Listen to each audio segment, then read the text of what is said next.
এতিয়া কিছুমান মানুহে কয় বিল লাচি ঠেলাই পইচা তোলে পইচা কোনে তোলে? বিল লাচি ঠেলাই টেক্স লয়, টেক্স দিব লাগিব। ইয়াত আছ পইচা দিব লাগিব।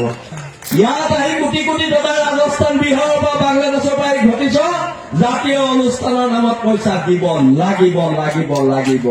কাৰণ এইখিনি মাটি আমাৰ মাটিৰ পৰা তেল নিবি, আমাৰ মাটিৰ পৰা কয়লা নিবি, আমাৰ মাটিৰ পৰা চাহপাত দিবি, আৰু তাৰ পিছত কবি ইহঁতে চান্দা বিচাৰি আহে। আমি সেইকাৰণে চান্দা শব্দটো বন্ধ কৰি দিলো অসমত।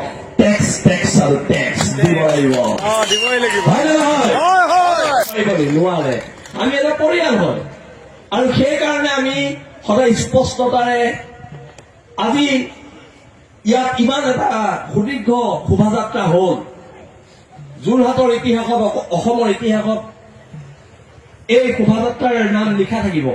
কিন্তু কাকোতো আমি পইচা দিব নাই। প্ৰত্যেক জিলা সমিতি, প্ৰত্যেক সৈনিকে নিজে কষ্ট কৰি নিজৰ গাঁঠিৰ ধন ভাঙি আহিছে। কিয় আহিছে? পৰিয়ালৰ মানুহবোৰ লগ হম আৰু অনা অসমীয়া আৰু বাংলাদেশীক এটা কথা কম, আমি একত্ৰিত, তহঁতি হুঁচিয়াৰ আৰু হুঁচিয়াৰ। আমি চবকে হুঁচিয়াৰ কৰি দিবলৈ ইয়াত একত্ৰিত হৈছো।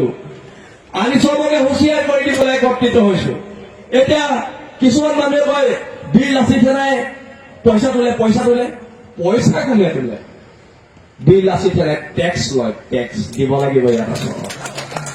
ইয়াত আছ পইচা দিব লাগিব। তাতকে আৰু বেলেগ কথা কিবা আছে নেকি? নাই। ইয়াত আহি কোটি কোটি টকা ৰাজস্থান বিহাৰৰ পৰা বাংলাদেশৰ পৰা ঘটিছ, জাতীয় অনুষ্ঠানৰ নামত পইচা দিব লাগিব। চিধা চিধি কথা। ইয়াত আৰু আদৰেৰে সাদৰেৰে বিনম্ৰেৰে এইবোৰ কথা নাই, দিব লাগিব ইয়াত, হয় নহয়? ইয়াৰ কথা আছে নে নাই? কাৰণ এইখিনি মাটি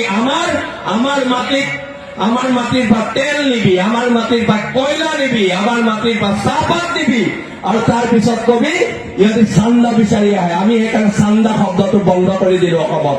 টেক্স আৰু টেক্স দিব লাগিব, হয় নে নহয়? এইখন অসম আমি বনাম, স্বাভিমানেৰে জীয়াই থকা অসম বনাম। 2016 চনত আজি মোক ইয়াত দায়িত্ব দিছিলে ৰঞ্জুদাই যে তই শোভাযাত্ৰাটো উদ্বোধন কৰিবি। মই কিয় নকৰিলো জানেনে? আজি মই আবেগিক হলো। 2016 চনত শিৱসাগৰত মোৰ দেউতাই বিল লাচি ঠেলাৰ প্ৰথম শোভাযাত্ৰাটো উদ্বোধন কৰিছিলে। যিহেতু মই মোৰ দেউতাৰ সমপৰ্যায় হ'ব নোৱাৰো, মই সেইকাৰণে আজি শোভাযাত্ৰাটো উদ্বোধন নকৰিলো।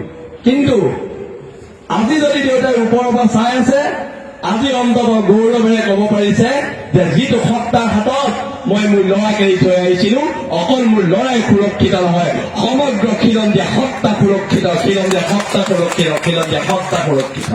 আৰু এটা কাম আমি কৰিব লাগিব, প্ৰত্যেক সৈনিকে। ভীম কাণ্ড আৰু শিৱসাগৰ কাণ্ড, দুইটা কাণ্ডত দুজনী ছোৱালীৰ শ্লীলতা হানি হ'ল।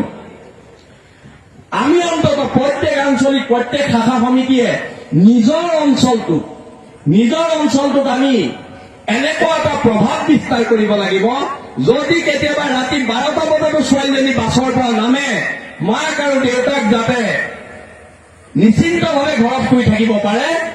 যদি ছোৱালীজনীয়ে কয় দেউতা মা মোৰ ভয় লাগিছে, মই অকলে কেনেকে যাম? তই ভয় নকৰিবি মাজনী, বিল লাচি ঠেলা দাবাকেইটা আছে, তোৰ গাত কোনো হাত দিব নোৱাৰে। এইটো আমি নিৰাপত্তা আমাৰ খিলঞ্জীয়া ভাই ভনীসকলক দিব লাগিব, আৰু আমি দিব পাৰিম। মোৰ বিশ্বাস আছে, পাৰিম নে? পাৰিম। সেইকাৰণে আমি কওঁ যে হ'ব পাৰো আমি দুখীয়া, আমি কাৰো গোলাম নহয়। আঠুকাৰী অধিকাৰ খোজা আমাৰ নিয়ম নহয়। এইখিনিকে কলো। আৰু বিল লাচি ঠেলাই আমাক যিমান দিছে,